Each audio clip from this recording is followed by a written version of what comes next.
एक Bharat news network, आपके साथ मैं हूं नेहा अंकुरवालिया। नए कृषि कानूनों के खिलाफ किसान आंदोलन के बीच मोदी सरकार ने गन्ना किसानों के बकाया भुगतान के लिए एक पैकेज को मंजूरी दी। मोदी सरकार 3500 करोड़ रुपए की सहायता राशि सब्सिडी के जरिए चीनी मिलों पर बकाया के भुगतान के तौर पर सीधे 5 करोड़ किसानों के खातों में जमा कराएगी। केंद्रीय मंत्री प्रकाश जावड़ेकर ने बताया कि देश में करीब 5 करोड़ गन्ना किसान और उनके परिवार हैं। ऐसे में किसान अपना गन्ना चीनी मिलों को बेचते हैं, लेकिन चीनी मिल मालिकों से उन्हें उनका भुगतान प्राप्त नहीं होता है, क्योंकि उनके पास चीनी का अतिरिक्त स्टॉक होता है। इस साल देश में चीनी का उत्पादन करीब 310 लाख टन हुआ, जबकि देश की खपत 260 लाख टन है।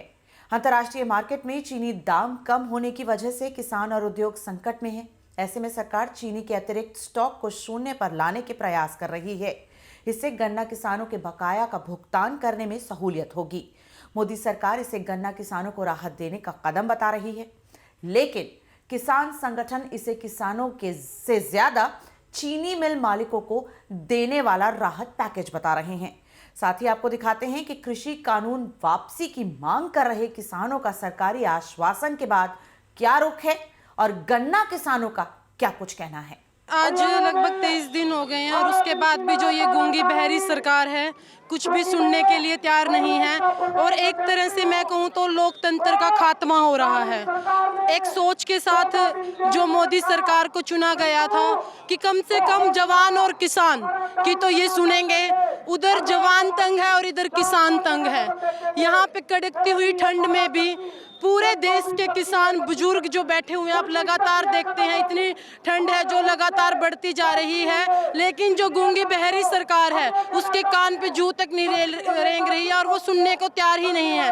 दूसरी तरफ ये कह रहे हैं ये जो तीनों कानून है ये बिल्कुल किसान के हक में। मैं पूछना चाहूंगी, जिसके लिए कानून बनाए गए हैं, अगर वही लोग इन कानूनों से खुश नहीं है तो आप कैसे कह सकते हो कि ये जो कानून है देश के लिए फायदेमंद और किसान के लिए फायदेमंद है। आप वैसे कहाँ से आए हैं और कितने दिन यहाँ से? मैं बेसिकली दिल्ली से हूँ, जो मेरी शादी दिल्ली हो रखी है, लेकिन बेटी हरियाणा की भी। मेरे पापा भी किसान हैं, लगातार पापा से बात होती रहती है। जैसे ही ये 3 कानून लागू हुए, जो जीरी, हरियाणा में धान को जीरी बोला जाता है, जीरी की फसल घरों में पड़ी हुई है, कोई खरीदने के लिए तैयार नहीं है। और एक किसान जो इन कानूनों को अच्छे से समझ सकता है, कोई दूसरा नहीं समझ सकता। ये जो कानून है, मैं ये कहूँगी जो तीसरा कानून है वो तो आम जनता के ऊपर भी फर्क डालेगा। और इसके जो नुकसान है, जैसे आज जियो के नुकसान आज देखने को मिल रहे हैं। पहले फ्री में बांटा गया, उसके बाद 10 रुपए 20 रुपए और बढ़ते चले गए हैं। जो जियो के नुकसान हमें आज देखने को मिल रहे हैं, इन 3 कानूनों के नुकसान हमें आगे भविष्य में देखने को मिले। जैसा कि आपने जियो कंपनी का जिक्र करा, तो जियो का बाइकआउट करने से क्या फायदा मिलेगा ये बता सकते हैं? देखिए, अगर मान लीजिए मैं गलत कर रही हूँ और मैं बिजनेसमैन हूँ, तो मेरा विरोध कैसे किया जा सकता है जब मेरे प्रोडक्ट का विरोध होगा। और जो ये कानून है ये सबको पता है, बच्चा जानता। आप किसी भी बच्चे से पूछोगे वो भी जानता कि ये जो कानून है अडानी अंबानी के लिए है। अगर हम जियो का बायोकाट करेंगे तो कहीं ना कहीं जो ये सरगना बैठे हुए हैं हिंदुस्तान के, और पूरे हिंदुस्तान को अपने कब्जे में लेने के लिए सोच रहे हैं। और सबसे बड़ी जो गलत है, मैं ये कहती हूँ कि हर बिजनेसमैन अपना माइंड चलाता है, उससे ज्यादा दोषी तो मोदी जी हैं जो इन बिजनेसमैन को आगे लेके आ रहे हैं और किसान के ऊपर डायरेक्ट मार रहे हैं।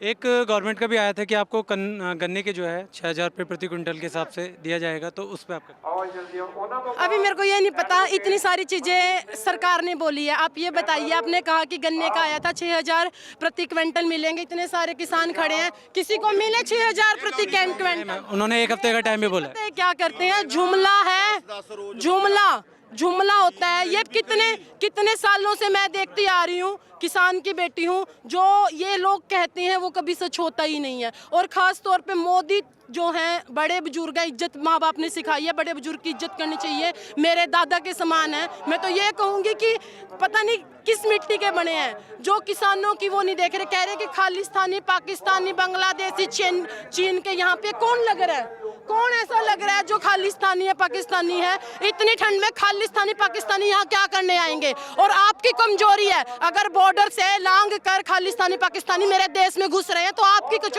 कमजोरी है। गृह मंत्री अमित शाह की कमजोरी है। आप अपने उस पे बॉर्डरों पे तैनात कीजिए जिससे ये पता लगे कि यहाँ पर बाहर का बंदा ना आ सके। अभी आपने एक सवाल कराया था इनसे, बहन जी से, कि भाई सरकार 6,000 रुपये प्रति क्विंटल गन्ने का भाव देगी। आज गन्ने का क्या भाव है? आज गन्ने का 300 से 350 रुपये प्रति क्विंटल है। और उत्तर प्रदेश में 2-2 साल 3-3 साल के गन्ने का भुगतान नहीं हुआ है पैसे का। MSP से जो बाजरा खरीदना था वो किसानों के पास पड़ा हुआ है, धान पड़े हुए हैं, कॉटन पड़ी हुई है, और जो है उससे जो MSP रेट है उससे 1,000-1,200 रुपये कम में लुटवाया जा रहा है सरकार के द्वारा।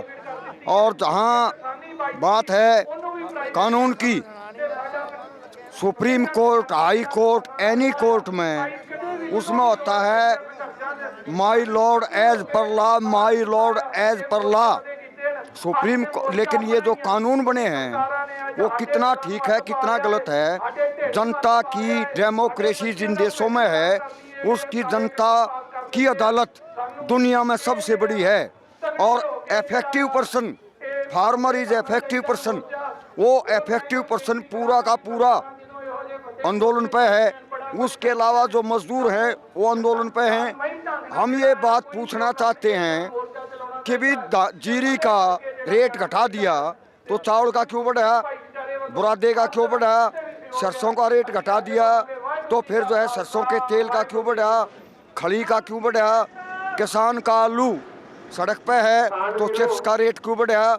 उसके अलावा जो टमाटर है वो खाई में डाला जाता है तो फिर जो है किसान सूप का रेट क्यों बढ़ा?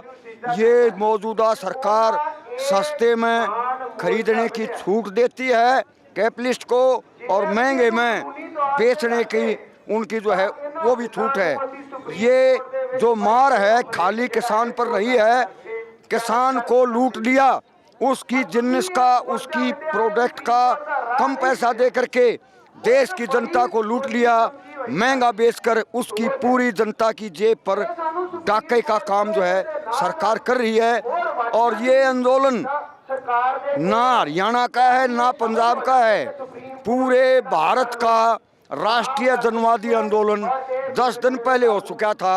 आज ये आंदोलन मैं माननीय मुख्यमंत्री हरियाणा और जो है दूसरे केंद्र सरकार के जो नुमाइंदे बैठे हैं उनको ये बताना चाहता हूँ कि ये किसान क्रांति में कन्वर्ट हो चुका है और किसान जो है ये समझ चुका है कि मेरी लूट कहाँ हो रही है, कौन कर रहा है, सरकार क्यों अड़ी हुई है, क्यों सुप्रीम कोर्ट में ले जा रही है। इसके पीछे है देश के किसान और भारत की जनता को बरगलाना चाहती है, पैतरेबाजी है, जुमलेबाजी है। इसलिए जो है इसको कभी सुप्रीम कोर्ट और कभी वहाँ।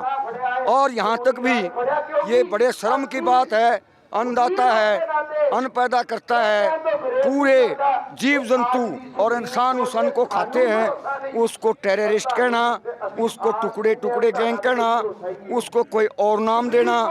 मैं मौजूदा जो सेंटर में पार्टी बैठी है उनसे ये सीधा वो कहना चाहता हूँ कि किसानों पर राजनीति करना बंद करो। किसान ना जुमले में आएगा ना बहकेगा, वो सजग और सचेत है।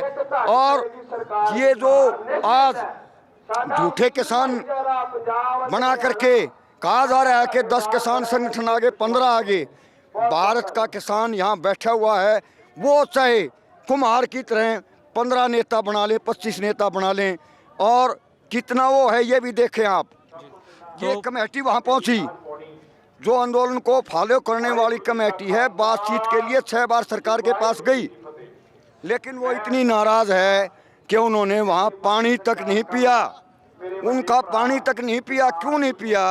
मानते हैं नेता भी किसान भी पापी लोग हैं, किसान का खून पी रहे हैं, उसकी मेहनत की कमाई पी रहे हैं, और ऐसे आदमियों का पानी पीना भी उचित नहीं समझा, तो मोदी साहब ये समझ लें कि किसान के दिल में कितनी नफरत है। मैं पुनः एक बार ये कहना चाहूँगा कि मोदी जी, आप भारत के प्रधानमंत्री हैं, अडानी अंबानी के प्रधानमंत्री नहीं हैं, और तमाम मंत्रालय के मंत्री भी भारत के हैं, लेकिन यहाँ देश का बच्चा बच्चा जान चुका कि आप तो केवल और केवल अडानी अंबानी इस तरह के 15 घरानों के प्रधानमंत्री हो गए। जब 15 पर घरों के हो गए तो भारत देश इस बात पर आ गया कि हम आपको प्रधानमंत्री नहीं मानेंगे। बिल्कुल, जैसा कि आप देख सकते हैं किसानों की लिस्ट बहुत लंबी है। ये सिर्फ एक बिल की बात नहीं है, ये उनसे जुड़ी हुई हर समस्या के लिए आज ये सड़कों पे उतरे हुए हैं, धरने पे बैठे हुए हैं। जैसा कि आप देख सकते हैं यहाँ बैनर हैं, सब चीज़ आइए इनसे बात करते हैं और जानने की कोशिश करते हैं ये सब क्या है। सर ये क्या लिख रहा है? ਸਰ ਕਾਣੇ ਕਾਨੂੰਨ ਅਸੀਂ ਵਾਪਸ ਕਰਨੇ ਆ ਤੇ ਕਰਕੇ ਜਾਵਾਂਗੇ, ਤਦ ਤੱਕ ਇੱਥੇ ਹੀ ਆ ਅਸੀਂ। ਮੋਦੀ ਸਰਕਾਰ ਨੂੰ ਸਾਡੀ ਇਹੀ ਬੇਨਤੀ ਹੈ, ਸਾਡੇ ਕਾਨੂੰਨ ਵਾਪਸ ਕਰ ਦੇ, ਬਸ ਇਹੀ ਸਾਡੀ ਬੇਨਤੀ ਹੈ ਜੀ। आप क्या सर आप इसका मतलब समझाएंगे? हाँ जी सर, आपने जो लिखा हुआ है इसका मतलब एक बार हमें समझाइए। We are farmer not resist, क्योंकि ये नेशनल मीडिया है हमारा, जो हमारा किसान आंदोलन चल रहा है वो उसको गलत तरीके से रिप्रेजेंट कर रहा है। हम सिर्फ और सिर्फ अपनी मांगे रख रहे हैं सरकार के खिलाफ, हमारा कोई भी ऐसा इरादा नहीं है, ना ही हम कहीं ऐसा कुछ चाहा है, वो हमारे गलत रिप्रेजेंट कर रहे हैं, तो इसलिए लिखा we are not terrorist.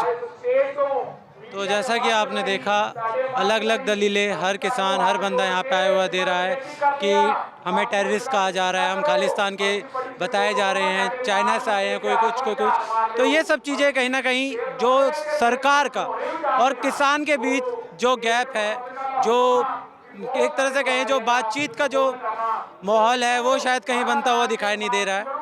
Cameraman Rahul के साथ मैं मनीष चौहान, ABNN TV। इसी के साथ अभी फिलहाल इतना ही। देश और दुनिया की बाकी खबरों के लिए बने रहिए ABNN के साथ।